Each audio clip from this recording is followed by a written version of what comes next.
We didn't plan to tell this one right away.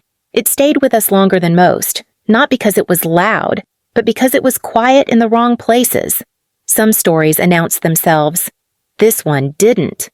It arrived the way a decision does already made, waiting for someone else to catch up. Audrey Kensington was the person who had to catch up. She was the chief financial officer of her family's healthcare logistics company. And the night everything shifted, no one raised their voice. This is how she remembers it. I was still at my desk when my phone lit up. One missed call, then another. No message. Just my father's number. Twice. Close together. I called him back. Come home tonight. He said, "This is about the company." That was it. No hello. No warmth. No explanation. I shut down my laptop without saving the spreadsheet I'd been working on. It was habit by then. I didn't grab my coat right away. I sat there for a second, staring at the dark screen, feeling that familiar tightening in my chest. The kind that shows up when something's already in motion and you're just stepping into it. The drive up to Westchester felt longer than usual. The gates opened like they always did. The house looked exactly the same. Lights on, windows clean, perfectly calm. Too calm. Inside, the air smelled like lemon polish. Margaret was in the hallway, smoothing a crease in the runner rug that didn't need smoothing. She glanced up, then away. "They're waiting," she said. That was all. I followed her to my father's office, not the study he used to read in, the other one. Reinforced door, frosted glass. The one he called practical. William was already seated behind the desk. Andrew stood near the window, hands in his pockets, shoulders tight. No one offered me a chair. My father nodded once, the way he did when meetings were running late. "Sit," he said, gesturing to the chair across from him, not beside him, across. Andrew didn't look at me. He was watching the trees outside, like they might explain something if he stared long enough. I knew then that this wasn't a conversation. It was a transfer of responsibility, of blame, of something they were done carrying. A thin folder sat on the desk, placed neatly at the center, like it had been measured, for a moment. No one spoke. We notice how often silence does the work before anyone admits what's about to happen. My father slid the folder toward me. It stopped just short of my hands. "Before we go any further," he said, "you need to understand where you stand. I didn't reach for it. Not yet." I folded my hands in my lap instead, feeling the steady beat in my wrists. Slow. Controlled. The same rhythm I used when things were about to break and someone expected me to hold them together. If this feels familiar, you're not alone. Stories like this tend to surface quietly, and they tend to stay with people longer than they expect. I looked up at my father and waited. The chair across from my father was the only empty one in the room. Low-backed. Straight. The kind you don't sink into. I sat when he nodded again, not because I needed permission, but because standing would have turned this into something else too early. Andrew stayed by the window. He shifted his weight once, then again, like he was waiting for someone to tell him where to put himself. His jacket was still on. That told me more than his face did. He hadn't planned to stay long. He expected this to end quickly.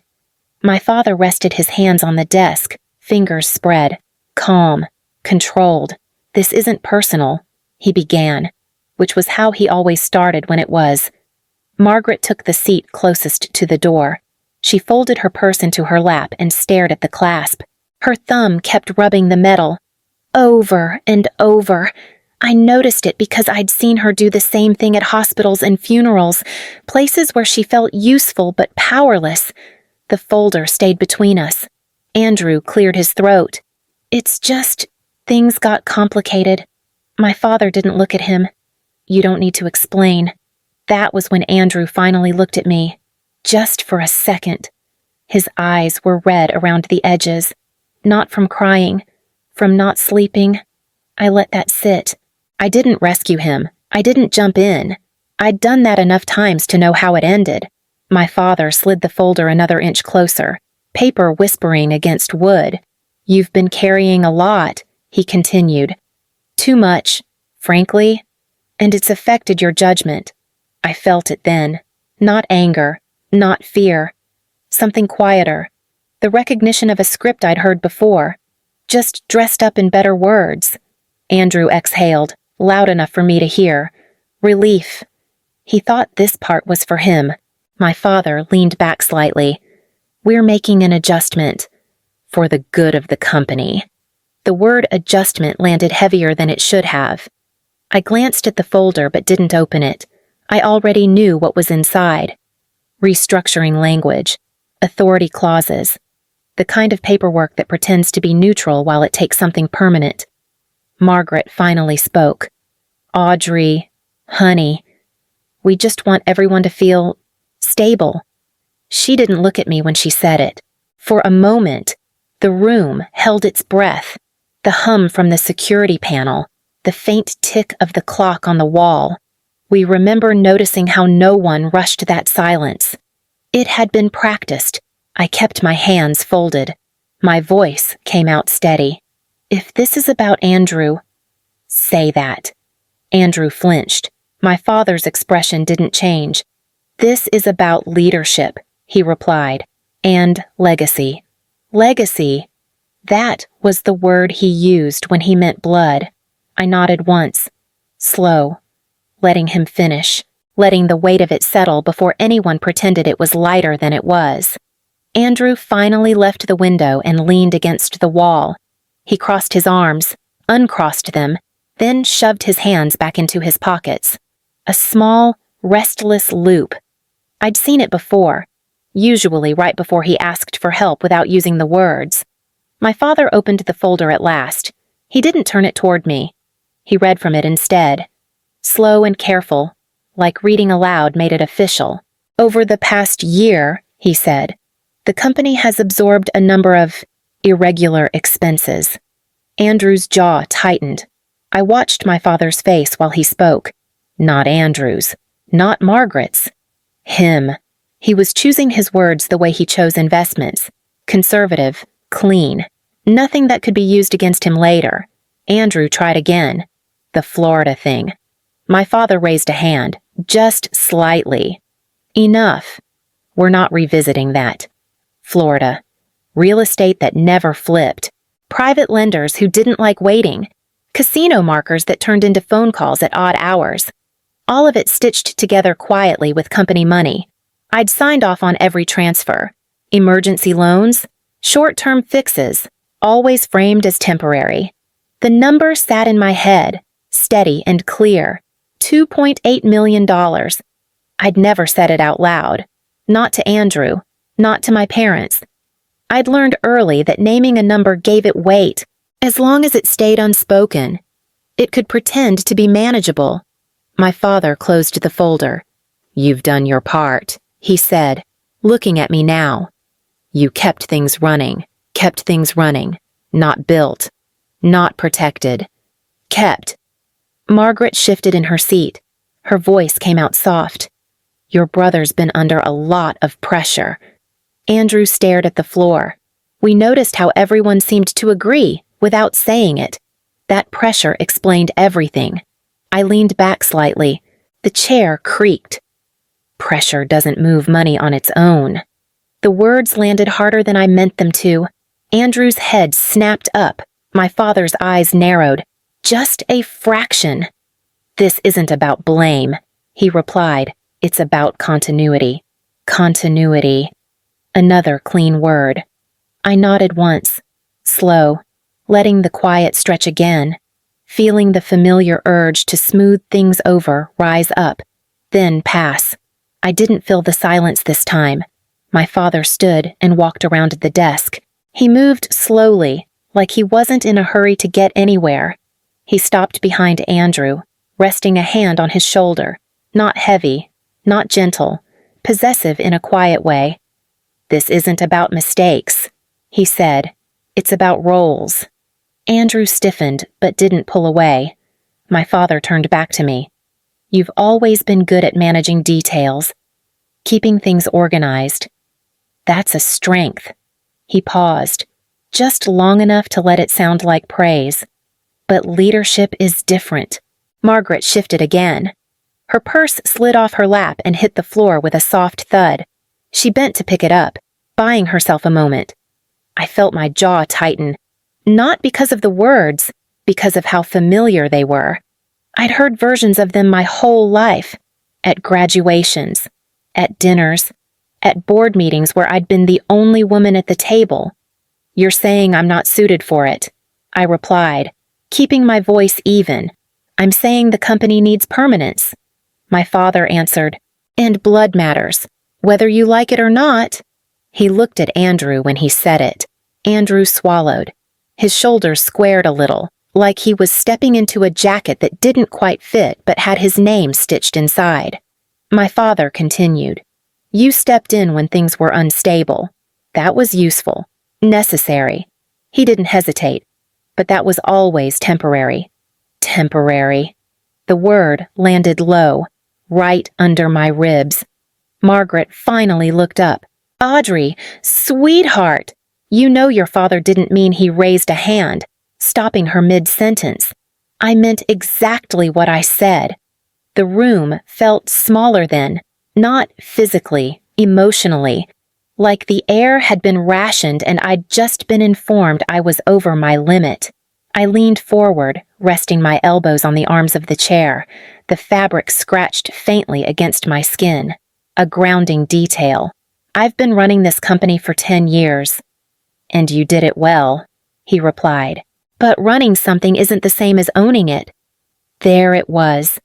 Clean, unapologetic. We noticed how no one argued with that framing. It settled into the room like a final version. Andrew shifted again. "Dad, maybe we don't have to. You don't need to protect her." My father cut in. "She's resilient, always has been." Resilient. Another word that sounded like a compliment until you heard what followed it. I sat back, let the chair creak again, felt my pulse slow. The old instinct to explain myself flickered, then faded. "I see," I said. Margaret reached for my hand, but stopped halfway, unsure if she was allowed. My father returned to his seat and slid the pen toward me, heavy, engraved, the one he reserved for decisions that couldn't be undone. "Sign, Audrey," he said. "This is how families survive." I picked up the pen, not yet to use it, just to feel the weight. It was heavier than I remembered. I turned the pen between my fingers. The metal was cool, heavier than it looked. My father watched the movement, patient now, confident. This was the part he understood. Paper, ink, closure. Andrew exhaled slowly, like he'd been holding it in for a while. Not relief exactly. Something closer to permission. Margaret leaned forward. "Audrey," she said quietly, then stopped. The word hung there on its own. She folded her hands again. I glanced at the top page. Dense language, clean margins, authority transferred, responsibilities relieved, my name already typed at the bottom, waiting for a shape that matched it. The pen touched the paper. I signed, once, then again, initials where they'd marked them with neat tabs. The sound was softer than I expected, almost nothing. Andrew let out a small laugh. It surprised him, too. He pressed his lips together after, embarrassed. My father gathered the pages and tapped them into alignment. He didn't look at the signature for long. He trusted it. He always trusted ink more than people. "This is the right outcome," he said. "You'll see that." I slid the pen back across the desk. It stopped near his hand. We noticed how quickly the room relaxed, like a muscle unclenching after a long hold. Margaret reached for my arm, then pulled back, choosing restraint over comfort. Andrew finally met my eyes. There was gratitude there, and something else. Fear, maybe, of what he'd just been spared. My father stood. "We'll take care of the rest. You can head out tonight or in the morning. Whatever's easier." I nodded, stood with them, smoothed my skirt without thinking. Old habit. Make yourself presentable before you leave a place that's done with you. At the door. I paused. You should call the bank, I said. My father frowned slightly. For what? I turned back just enough for him to see my face. Calm. Finished. Just so you're not surprised. My father didn't move right away. He stood there, one hand still resting on the desk, eyes on the folder like it might rearrange itself if he stared long enough. The bank can wait, he said finally. It's late. I shook my head. They won't. Andrew laughed under his breath. Not amused. Nervous. Audrey, come on. You signed. It's done. It is. I agreed. That's why they'll call you. My father straightened, slow and deliberate. You're being dramatic. I reached into my bag and pulled out my phone. I didn't unlock it. I didn't need to. The filing went through 3 days ago. Prepackaged restructuring. Court-approved hold. Operations frozen pending review. Silence. Margaret blinked. What filing? The company. I said. Entered, Chapter 11. Andrew took a step forward. No, that's not possible. It is, I replied, because the lenders agreed before it went in. That's what makes it prepackaged. No surprises. Just timing. My father's jaw tightened. You had no authority to do that. I did. I answered. Until 10 minutes ago. His eyes flicked to the folder, then back to me. That transfer. I continued. Moved control after the filing, which means whoever owns the company now inherits everything attached to it. Andrew's face drained. What does that mean? It means the lines of credit are frozen. I said, the operating accounts are locked, and the irregular expenses we didn't talk about, I let that sit. They're being reviewed. My father shook his head once. Sharp. You're lying. I turned the phone screen toward him, not close enough to read, just close enough to see the confirmation header. Check your email, I said. Your attorneys are copied. We noticed how the room shifted then, not into chaos, but into calculation. My father picked up his phone. His thumb hovered, then moved. His expression didn't change at first, then it did. Just a fraction. A tightening around the eyes. A pause that lasted a beat too long. Andrew's voice cracked. Dad. The phone buzzed again. And again. My father lowered it slowly. You didn't inherit an empire, I said, keeping my voice level. You inherited the collapse. Margaret covered her mouth. Andrew sank into the chair I'd just left, hands gripping the arms like they might slide away. This is sabotage, my father said. You did this to hurt us. I shook my head. I did it to stop pretending it was stable. He stepped closer. You think this makes you safe? I think it makes things accurate. He stared at me for a long moment. Then he turned toward the door. His hand moved to the panel on the wall. There was a soft click, a heavier one after. The lock engaged. Andrew looked up. Dad! My father didn't look back. She's not well, he said calmly. This explains everything. Margaret stood. William, don't. This is an episode, he continued. Pressure, responsibility. She snapped. I felt my pulse in my throat. Fast, loud, but my hands stayed steady at my sides. You can't undo the filing, I said. Not like this. He faced me again. His voice dropped. Watch me. I met his eyes and saw it then. Not anger, not panic. Control, and the certainty that he'd used it before. I stayed where I was, letting the truth settle into the room the way it always does. Slowly, relentlessly. The lock sounded heavier than it should have. Not loud. Final. My father rested his palm on the wall panel like it belonged there. This isn't punishment, he said. It's correction. Andrew stood halfway up from the chair, then sat back down again. His knee bounced. Stopped. Bounced again. Margaret moved toward the door and tested the handle. Once. Then she stepped away, smoothing her blouse as if that could fix the moment. I took a breath through my nose. Slow. counted it without numbers.